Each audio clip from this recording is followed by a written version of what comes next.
అత్తయ్య గారు వాళ్ళు చాలా తెలివిగా ఎమోషనల్ బ్లాక్మెయిల్ చేసి ఒప్పించారు కేదార్. అసలు అత్తయ్య గారు తన సొంత కూతురికి ఇలా మోసం చేసి ఇలాంటి వాడికిచ్చి ఎందుకు పెళ్లి చేయాలనుకుంటున్నారో నాకు అర్థం కావడం లేదు. శ్రీవల్లి గురించి మనకి తెలియని నిజం ఏదో ఉంది దాత్రి.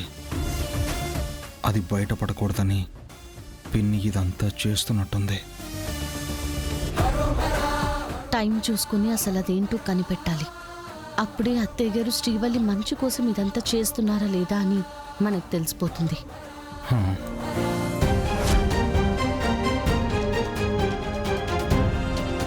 అబ్బో అమ్మి శ్రీవల్లి, నువ్వు చాలా అదృష్టవంతురాలు అమ్మి. పెళ్లికి ముందే నిన్ను ఇంత ప్రేమగా చూసుకునే సంబంధం కుదిరినది.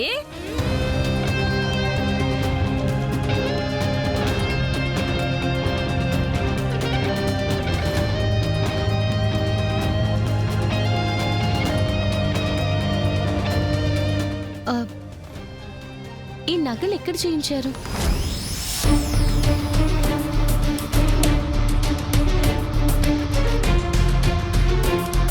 అమ్మో, అలా అడుగుతుందేంటి? కొంపదీసి కనిపెట్టేసిందా? అడుగుతుంది మిమ్మల్ని బ్రదర్.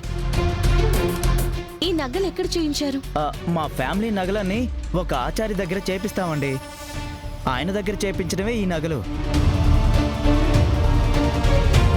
కానీ ఇవి చూడ్డానికి అసలైన నగల్లాగే కనిపించట్లేదు. ఇవచ్చు గిల్ట్ నగల్లా అనిపిస్తున్నాయి. గిల్టు నగలా?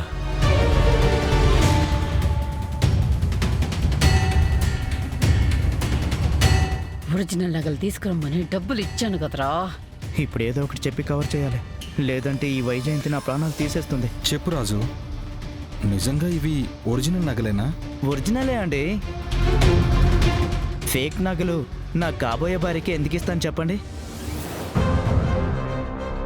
అంటే అవి తరతరాలుగా వస్తున్న నగలేమో జగదాత్రి, ఇంటి కోడలికిస్తారేమో. అందుకే నీకవి ఒరిజినల్ కాదనిపిస్తోంది. ఎంత పాత బంగారమైనా బంగారమే కదా నిషి. కానీ ఇది గోల్డ్ లాగే అనిపించడం లేదు. మీరు కూడా ఒకసారి చూడండి వదినా.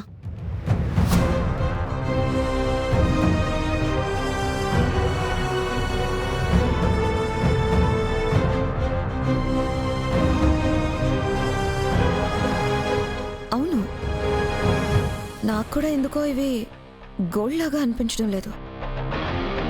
అంటే ఏంటండి? ఏంటి మీ ఉద్దేశం?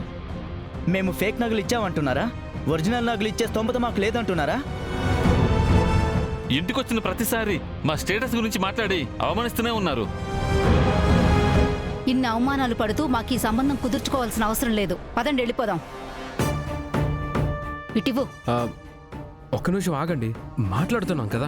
మీ ఇంట్లో అమ్మాయిని మీ ఇంట్లోనే ఉంచుకొని మీరే మాట్లాడుకోండి. పదండి అమ్మా, వెళ్దాం. అయ్యో అబ్బే, అయ్యో అమ్మే ఆగండి, అట్ట వెళ్ళిపోతారేంది? ఆగండి.